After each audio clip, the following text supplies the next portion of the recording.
Kamusta po mga katambay? Muli po, nagbabalik po si Kamanong po dito po sa Tambayang Makabayan.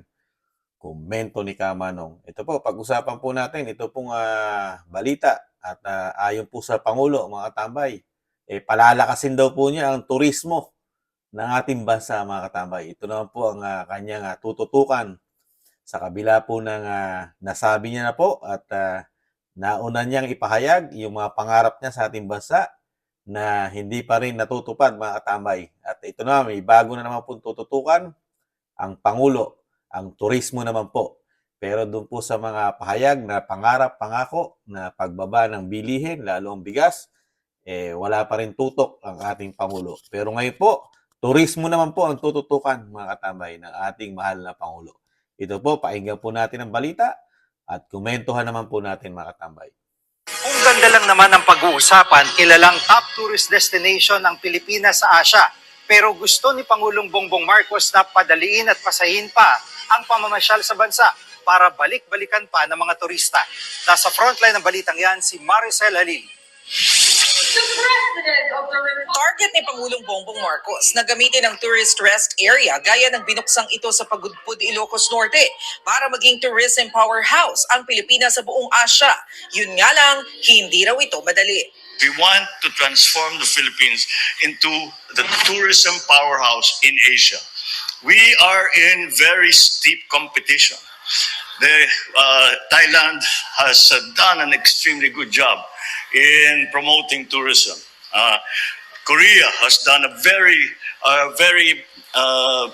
good job doing that. Indonesia, the same thing.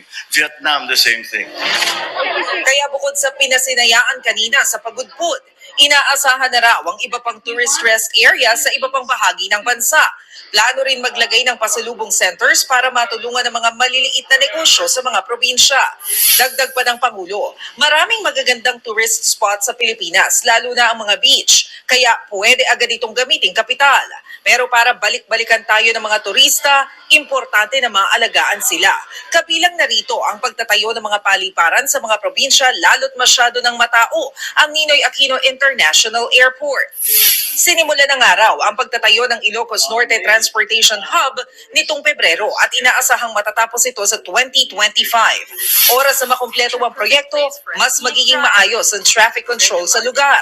Plano rin ng administrasyon na i-promote ang diving destinations sa norte gaya ng Pagudpud, Badok at Curimao. Importante rin umano ang pangangalaga sa ating kultura at legasiya kaya inaayos din ang Regional Historical Train ng Ilocos at Pangasinan.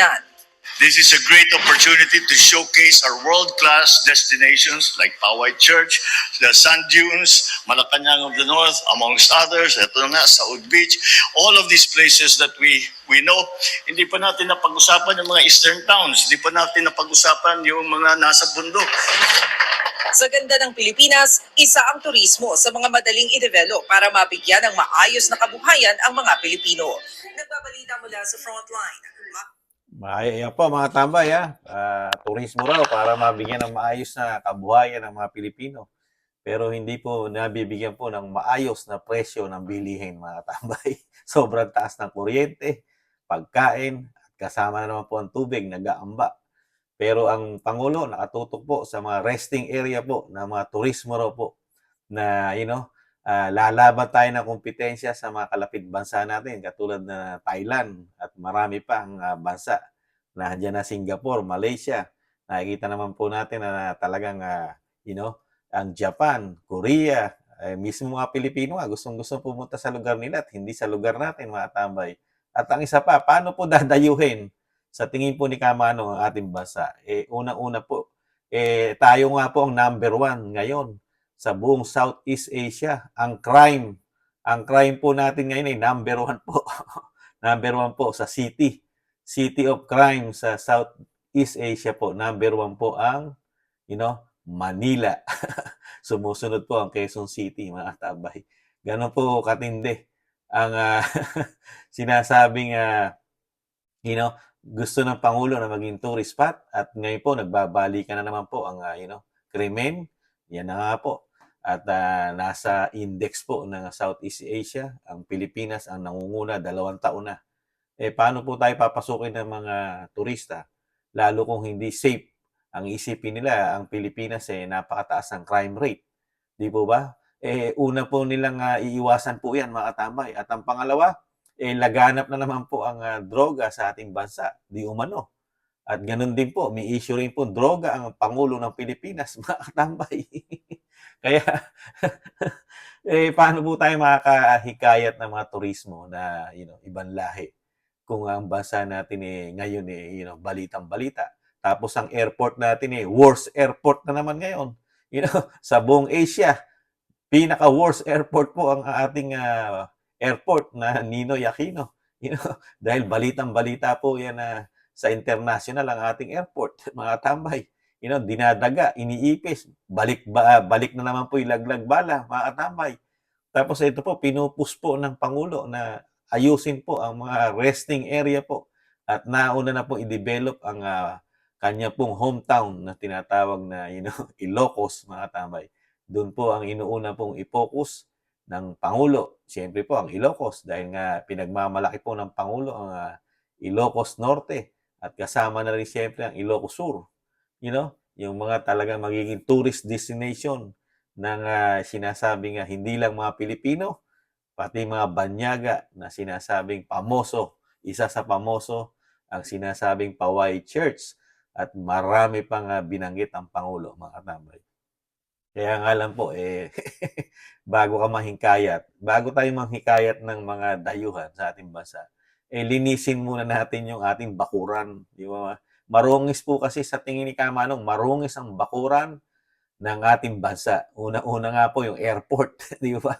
Ngayon po, sa kakulangan nga po ng paglinis sa airport, di ba? Ipinasa na nga po ang maintenance sa San Miguel dahil hindi po magampanan ng ating administrasyon, lalo po yung nakatalagang secretary po sa airport, di ba? Na talagang napakaraming problema. Hanggang sa naitala na nga na worst airport po ngayon ng ating bansa, nakakahiya. Turismo ang hinihikayat natin. Unang lalapagan ng mga turista airport, di ba mga tambay? Tapos titingnan nila yung index ng seguridad nila sa ating bansa. Tapos makikita nila sa pag ginugel ang ating bansa kung kamusta ba ang seguridad nila, lalo sa sinasabing city o yung sinasabing capital, yung capital ng Pilipinas ay Manila. Di ba? Pag sinabi mong Philippines, Manila ang capital. Tapos makikita po nila, ang Manila City number 1 sa pinakamataas na crime rate sa buong Southeast Asia. Mga tambay. Tapos, ito na ang pinakamagandang puntahan ng mga dayuhan, ang Pilipinas, lalaban sa turismo. Pero kabi-kabila ang problema at naitatala sa buong mundo at sa buong Southeast Asia ang ating bansa. Worst airport at worst din sa crime, mga tambay. Number 1. Number 2 ang Quezon City, mga tambay. Nakakatawa lang. Ang dapat tutukan muna ng Pangulo, yung nagmamahalang bilihin. Isa rin problema ng mga turista yan, yung bansa mo, napakamahal ng bilihin. Siyempre, pag tumaas ang bilihin, tataas po lahat ang mga bagay na nakakabit po rito. Una-una, mga hotel. Kasama po sa pagtaas yan, pag tumaas po ang kuryente, gasolina, bilihin, lahat po magtataasan po. Siyempre, mga nagtuturist, marami pong tinitingnan po sa bansa na pinupuntahan nila yan. Una-una, kung mura ba doon sa bansa na pupuntahan nila para sila makapag-tourist. At yung security, number 1, di ba? At siyempre, mga dayuhan yan Ano seguridad ko sa bansang Pilipinas kung ganyan ang natutuklasan nila? Kung i-research nila ang bansang Pilipinas, kung gaano ang safety na makukuha nila dahil sila isang dayuhan. Baka wag naman sana maisip din ng dayuhan kami makidnap din. Di ba? Di ba mga tambay?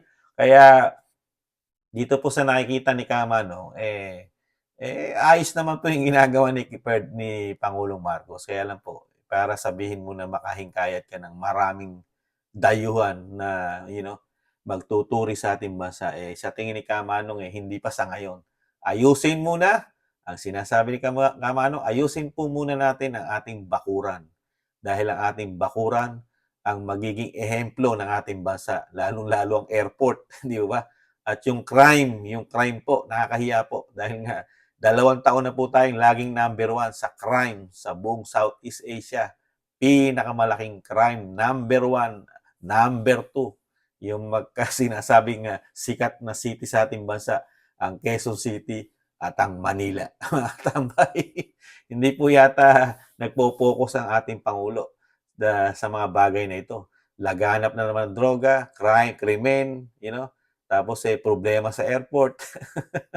Tapos palalaguin mo ang ekonomiya, napakataas ang bilihin, napakataas ang gasolina, nag-aamba pa ang tubig, tataas pa ang tubig. Pero, palalakasin mo ang turismo ng ating bansa, mga tambay. Ito lang po ang maiksi nating video, mga tambay, dito po sa plano ng Pangulo na talagang tutukan ang turismo ng ating bansa. Pero hindi tinututukan ang pinakamataas na krimen ng ating bansa, lalo ang Manila at Quezon City at ang pinaka-worst airport po ng ating bansa, mga tambay. Muli po, si Katambay Manong po, nag-iwan po papasalamat po muli na gusto po ng ating maliit na channel, ang Tambayang Makabayan, sa YouTube at TikTok. Muli po, ingatan nawa po mga katambay. Paalam. Bye-bye.